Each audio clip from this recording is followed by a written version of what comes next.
Pipicturean ko po. Papakita ko sa amo ko.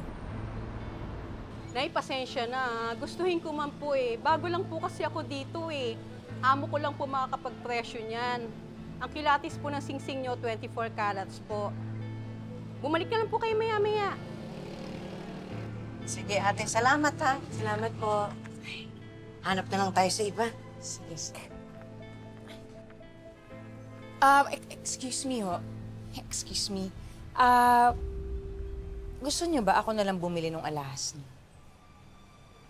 Mahilig kasi ako sa alahas. Tignan niyo naman. Di ba? Halata naman, di ba? Hindi ko pa kasi alam kung ibebenta ko na ba ito talaga o isasanla ko lang. Kailangan ko lang kasi ng pera, bayarin sa eskwela ng mga anak-anakan ko. Naku, alam niyo, eto ha, opinyon ko lang naman, hindi ko talaga magandang isinasanla niyo yung mga ganyan eh. Kasi alam niyo, isasanla niyo yan, kasi hindi niyo mababayaran agad. Maririmata yun, tapos ibebenta nila sa iba yun, mas mahal.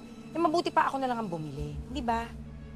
Kunin ko na ng ano yan, kukunin ko na ng... Magkano ba ang alok niyo? Ha? 5,000. 5,000. Pasok to sa 5,000. 5,000, hindi ba lugi ako doon? Naku, hindi ko naman kayo iisahan. Ganito itsura, mukha ba akong mangiisa? Marunong lang ho talaga akong tumingin ng alahas, no? Dami kong alahas eh. At sa... Pwede ko ma. Sige. Sa tingin ko dito sa alahas ninyo, no offense. Pero parang nasa 3,000 lang to. Parang 3K lang. Magaan yun. So, pero kung ibebenta nyo sa akin ngayon, pwede kong kunin sa inyo to ng 5,500. 5,500. Tapos. Sige, unahin. Sige. Okay na. Sige, ako ho? sa 5,500. Sige. Akin na yung box. Sige. Akin na yung box. Okay, 5,500. Ito na tayo. Eto ho. Eto. O, ayan. 5,500. Bilangin nyo na lang ho. Uy. Salamat ulit, ha? Sige po.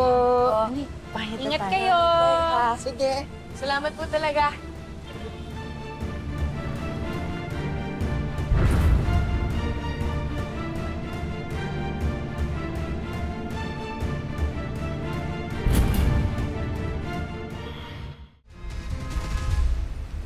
Naku, pabalik na naman po tayo. Ba't naman kasi ang aga magsara ng cashier dun sa eskwelahan nila Nene? Itatabi ko na lang muna tong pera. Ang mahalaga, may pambayad na tayo. Salamat po talaga na Alma. Ilang araw na po ako namumblema kung saan ko po hagilapin yung pera. Wala yon. Di ba nangako ako kay Neneng B tsaka kay Benji noon na ako ang tatay ang magulang nila. O tsaka masipag mag-aral yung dalawang yun. Hindi sayang ginagawa natin para sa kanila. The best talaga kayo na Nay, di ba kayo pinagsasanla ng singsing kanina? Nandiyan na po kasi amo ko eh. Kape-pressure niya na yung singsing niyo. Talaga? Pero nabenta ko na kanina lang dun sa babaeng nakasabay ko dun sa sanglaan nyo. Oh, magkano yung nabenta? 5,500? Ay, 5,500? Opo. Ay, ma'am, amo ko po. Sila ba yung sinasabi mo kanina na magsasanla? Yes, ma'am, sila nga po. Pero ma'am, magkano po ba yung kuha natin sa ganun? Kasingsing nila. Pwede po namin ibigay ng 10K yun. Sing-sing. Kung magkano ho yung totoong presyo ng singseng pag binenta? Siguro po nasa 12 to 14,000 po. Huh? 12 to 14,000? Yung pala halaga, naloko tayo ng babae.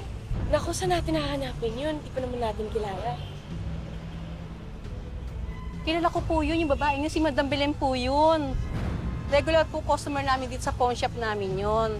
Siya po yung bumibili ng mga alahas naming mga naririmata. Doon lang po yung nakatira malapit po sa may kainan sa kanto. Tara, puntahan natin. Baka pwede ko pakiusapan. Halika na. Sige po, Salamat po. mag-ingat po kayo.